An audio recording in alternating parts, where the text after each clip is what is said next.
Welcome to this technical guide on the Dyson V8. We are Kelatos Informatica, specialists in technical repair. We collect your device from your doorstep, carry out a free diagnosis, and send you a quote before any repair. No phone calls, no trips to the shop. We are based at Calle Joaquín María López 26, Madrid. Convenient, transparent and professional. Link in the description. If your Dyson V8 trigger isn't latching properly, it can be quite frustrating.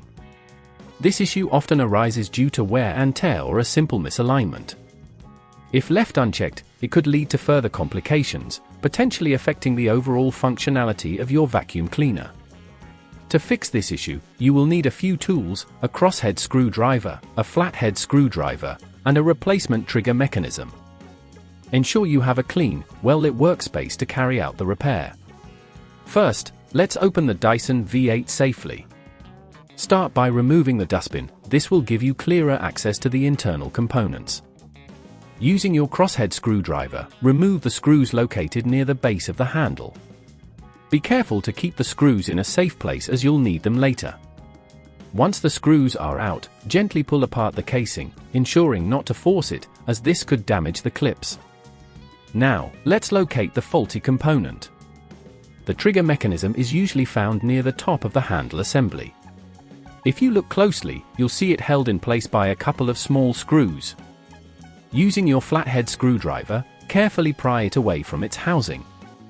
Take your time with this step. If at this point you feel it's getting too tricky, remember that at Kelatos we collect your device from your door and return it fully repaired. After removing the old trigger, you can now install the new one.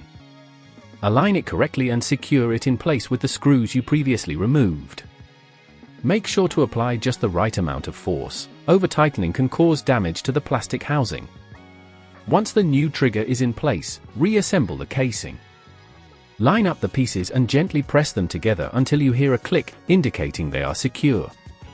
Finally, reinsert the screws to ensure everything is tightly fastened. Once you've put everything back together, it's time to test the trigger. Make sure it latches properly and feels secure. To prevent this issue from recurring, regularly clean the trigger area and avoid exposing it to excessive moisture. Keeping your Dyson V8 in good condition will help prolong its lifespan and maintain its performance. If you'd rather not risk damaging your device, at Kelatos we collect, repair and deliver back to your door anywhere in the UK. Link in the description.